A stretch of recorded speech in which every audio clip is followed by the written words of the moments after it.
No matter who you are, no matter where you live on the planet, and no matter how much you exercise or what you eat, we all share one thing in common about our health. We are all getting older. There's no way to stop it. And unless the mythical fountain of youth gets discovered soon, no way to reverse the aging process. By the time I finish this sentence, you and I will have gotten older.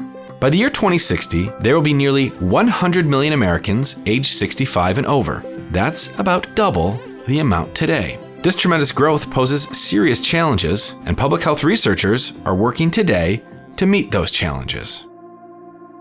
Hello and welcome to Population Healthy, a podcast from the University of Michigan School of Public Health. Join us as we dig into important public health topics, stuff that affects the health of all of us at a population level. From the microscopic to the macroeconomic, the social to the environmental, from neighborhoods to cities, states to countries, and around the world.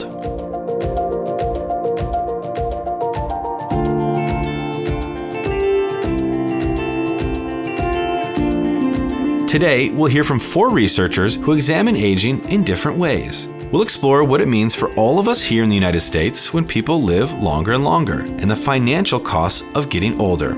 We'll talk about diseases that primarily affect the elderly, and then finally, how a furry friend may benefit us as we age.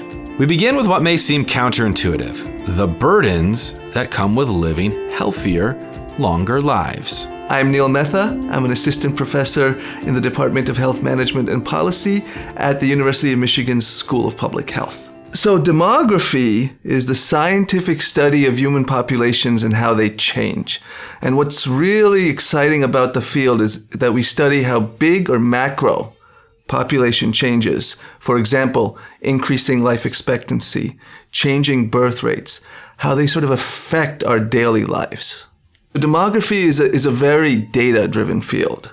And what's nice about demography is that we're really open to ideas from other fields such as sociology, economics, and epidemiology. And a lot of demographers work in the area of population health. So we study how, for example, life expectancy, which is a key indicator of population health, how life expectancy changes over time and what the future life expectancy will be. These are critical, fundamental questions to public health. So the main driving question for me is whether we as a society will continue to enjoy increasing health and longer lives. So for at least a half a century, life expectancy in the United States has been increasing. It's sort of declined a little bit more recently, but the major trend is up, up, up. So a lot of people think that that's great, we're living longer, but are we living those lives healthier? And for the most part, yes. But the critical issue is, will those trends continue? So for example, will our children enjoy as much health and longevity as we did? Today, a little bit more than 1 in 10 Americans are older than 65. By 2060, a quarter of us are going to be older than 65. That's a major demographic shift that's going to affect almost every aspect of our institutions and also our daily lives. For the most part, older Americans are living healthier than they have in the past. And what we do in demography and in other areas in public health is we look at not specific diseases. So for example, whether one has diabetes or one has high cholesterol or one has hypertension. But we look at sort of overall functioning. So can an individual participate in work? Can they take care of their children? Can they prepare a meal?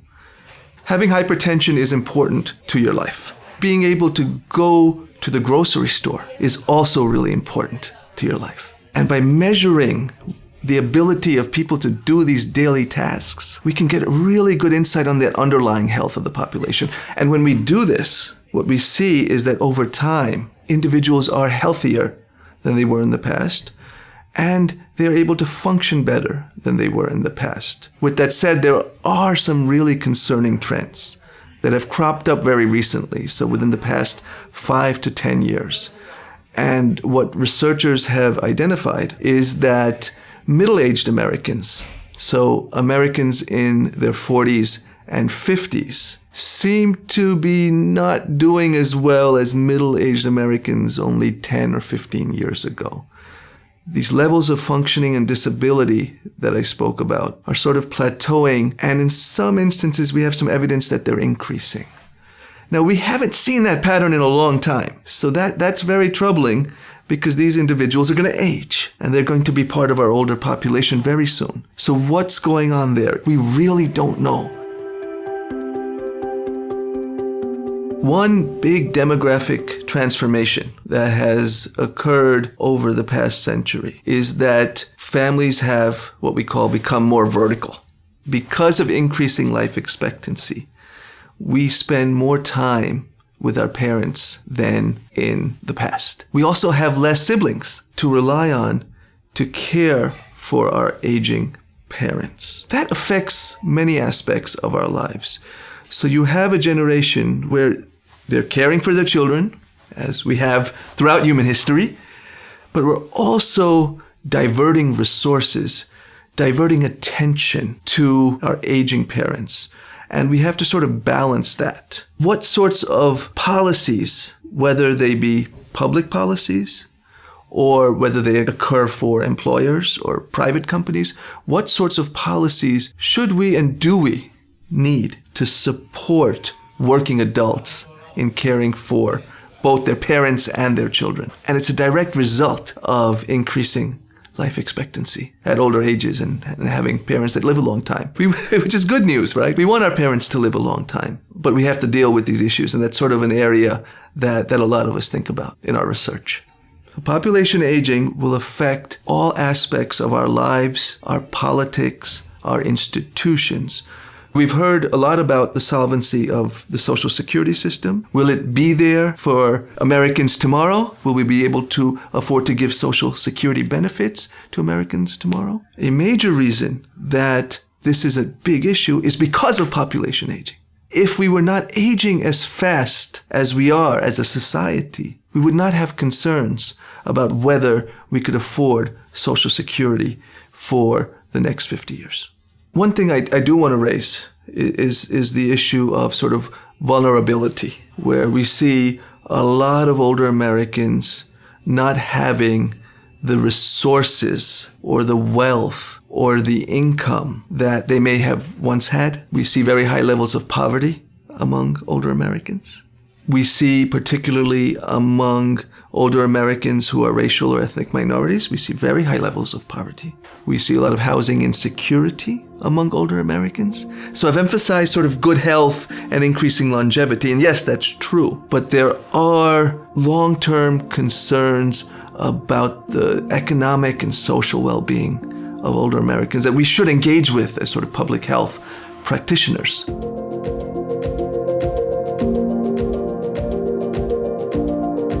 Aging is expensive, both for older adults and their families, but also for our country, as we struggle to fund Social Security, Medicare, and other social safety nets. Economists and public health experts are trying to find lasting solutions to alleviate the financial burden of an aging population. My name is Edward Norton. I'm a professor of economics in the School of Public Health and in the Department of Economics, and I've been at the University of Michigan for 11 years. A lot of my research is on elderly and their care in nursing homes, home health care, and care after they leave the hospital, what's called post-acute care, and in particular, how much they spend and the quality of care they get. In general terms, we are spending almost $1 in $5 on health care in the United States, about 18%.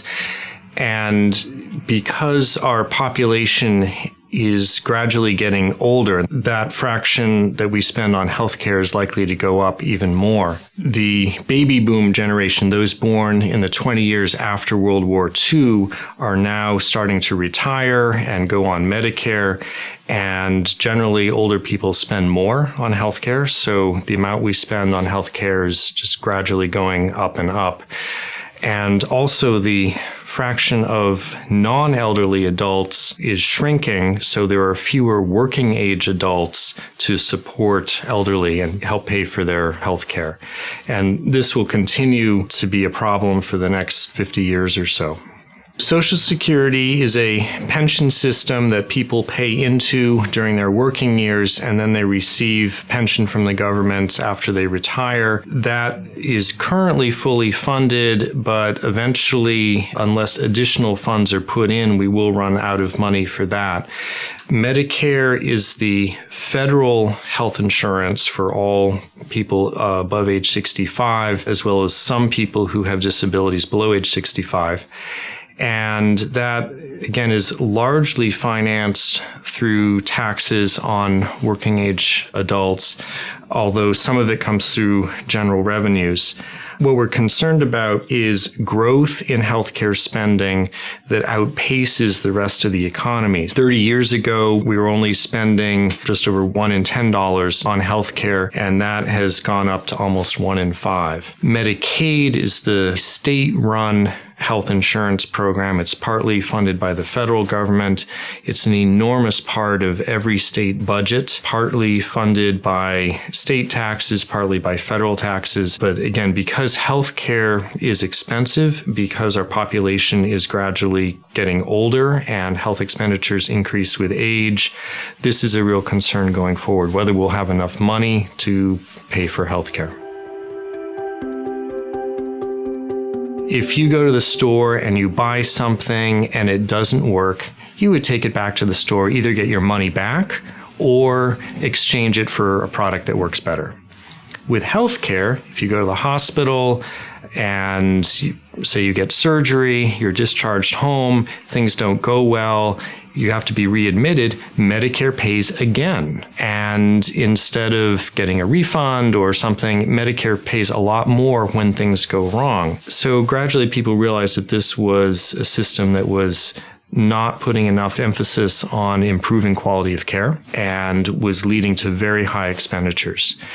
So what Medicare has gradually been doing is trying to find ways to encourage consumers to choose higher quality providers and for providers to have high quality care. So partly they publish information about quality of hospitals and nursing homes and home health agencies, hoping that patients will choose higher quality providers. And also they collect measures of quality of care and now financially reward hospitals that provide better quality. It really is a holistic approach. If you think about patients who are discharged from a hospital, I would say a few years ago, the attitude of the hospital was, okay, time for discharge, time to go home, good luck. Hopefully we won't see you, but if you come back, we'll get paid, so it's okay. Now there's much more of an attitude of, oh, we are going to be evaluated not only on the quality of care we provided in the hospital, but if you're readmitted, or if you spend a lot in the next 30 days, or if you die in the next few months, we're actually going to be penalized even though you're not actually in our hospital. Therefore, we need to work better with nursing homes, with home health care agencies, with the patient and their family to make sure they have all the right information to recover quickly and have the best possible outcome. So hospitals now are spending a lot more time and effort trying to educate the patients and their families about how to have a better recovery, and are working more with nursing homes and home health agencies trying to get patients to go to providers that will provide the best care. And so it really is more holistic that way. Some hospitals are finding ways to contract or work directly with nursing homes, in some cases even building their own nursing home to have more control over that. Through these incentives, the hospitals are really thinking about post-acute care in a more holistic way.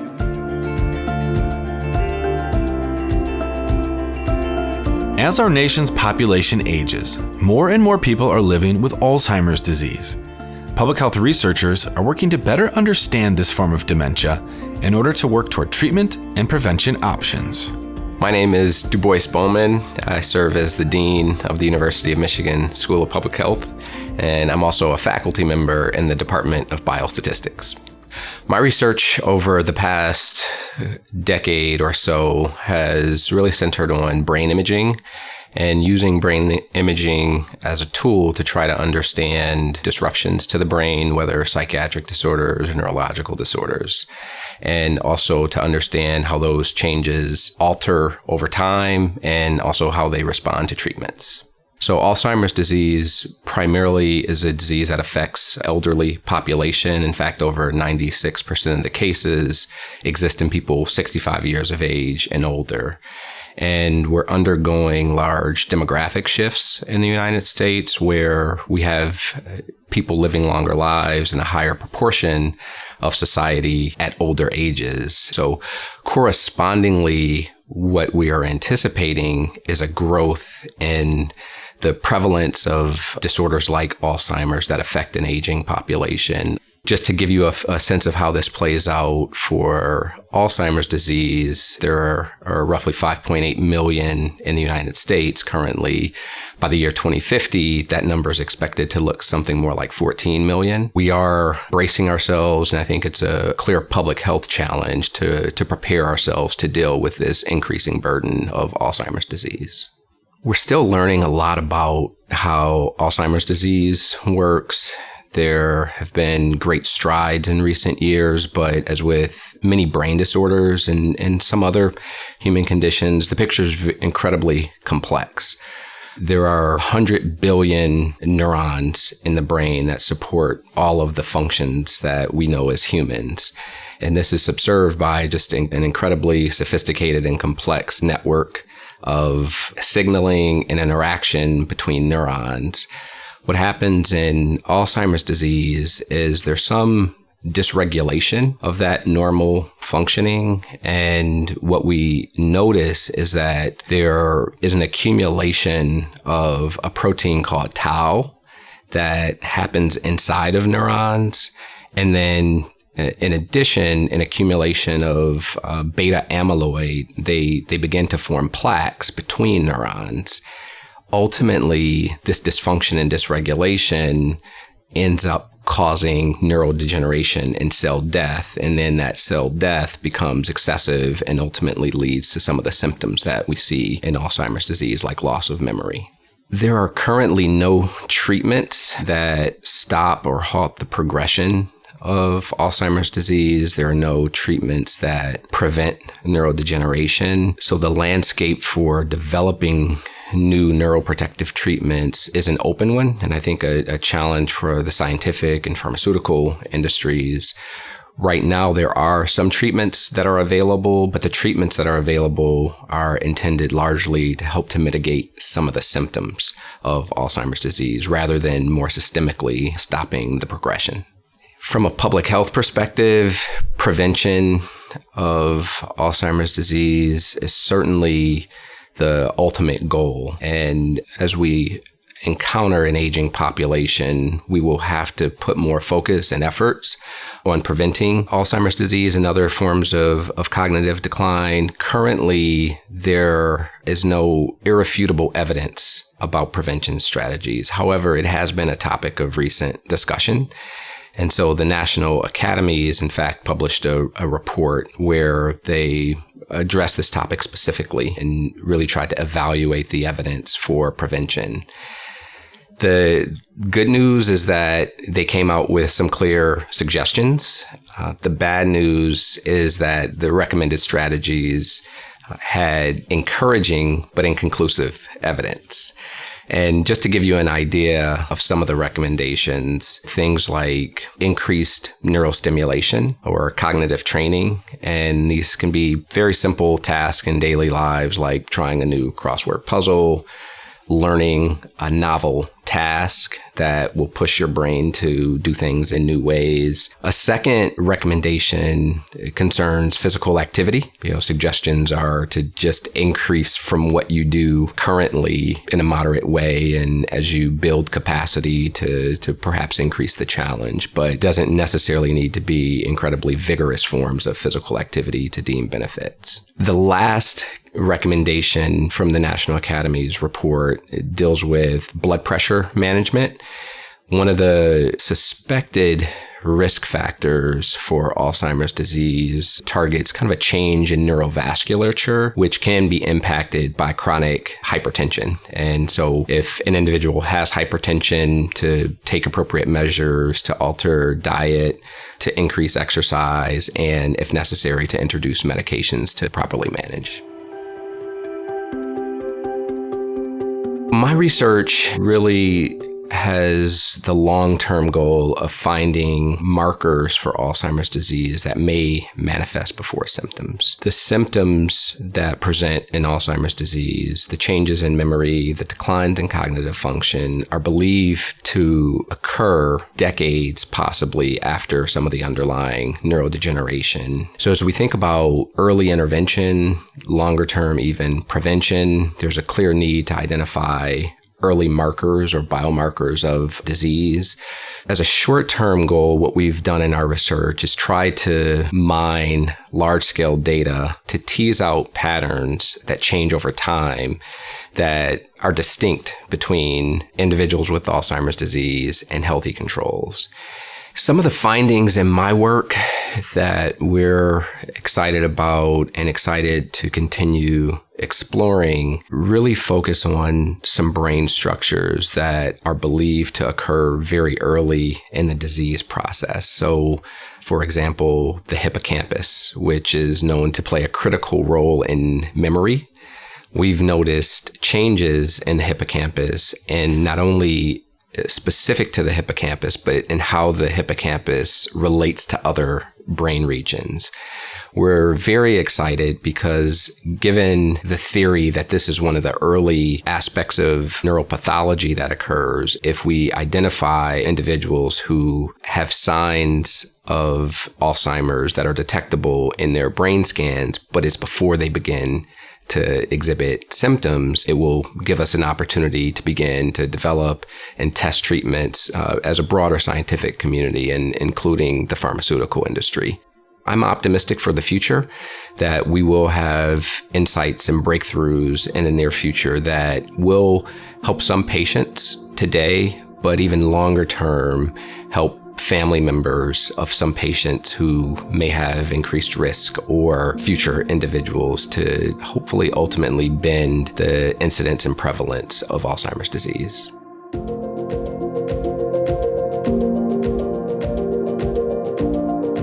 There has never been a better time to study aging.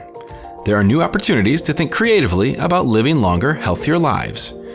Our next researcher has found some noteworthy connections between older adults and their pets. Hello, my name is Kathleen Connell. I'm a faculty member at the University of Michigan School of Public Health. My work focuses on chronic illness self-management among older adults.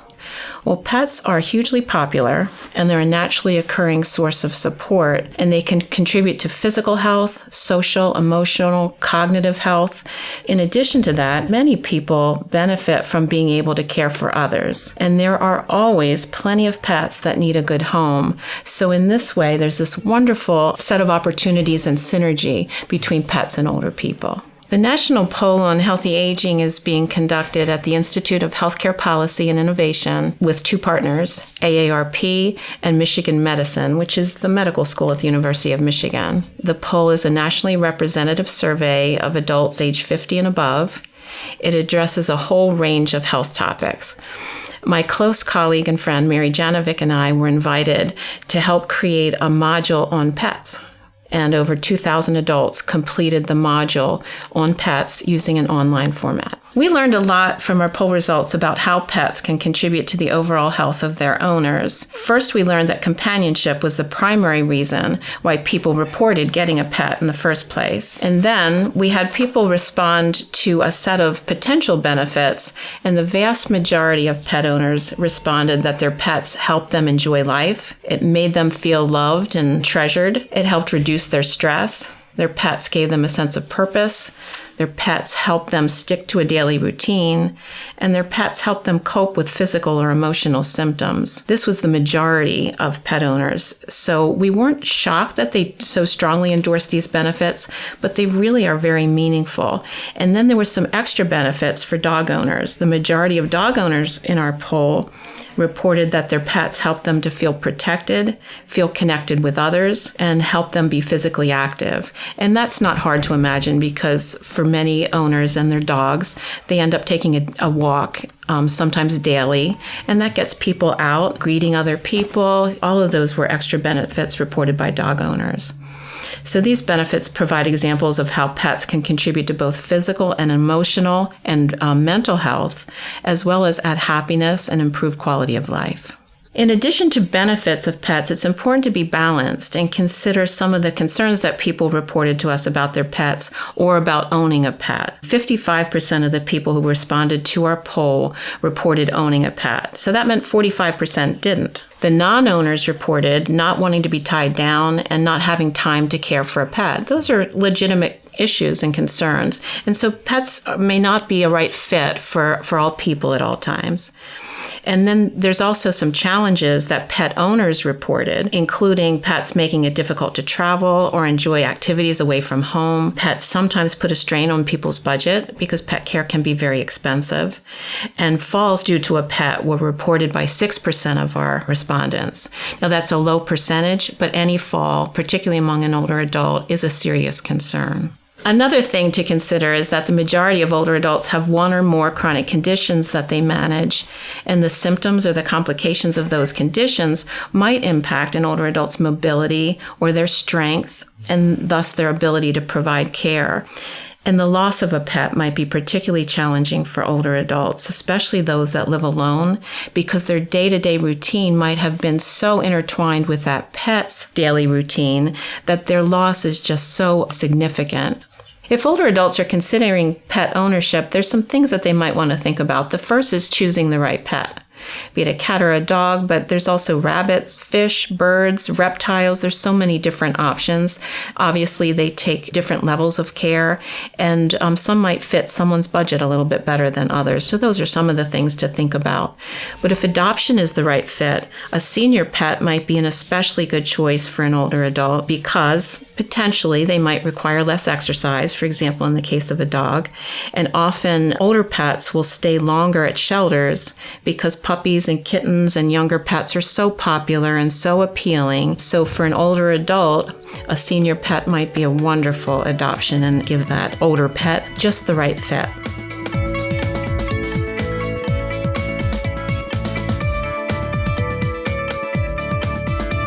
Thank you for listening to this episode of Population Healthy from the University of Michigan School of Public Health. We're glad you decided to join us and hope you learned something that will help you improve your own health or make the world a healthier place.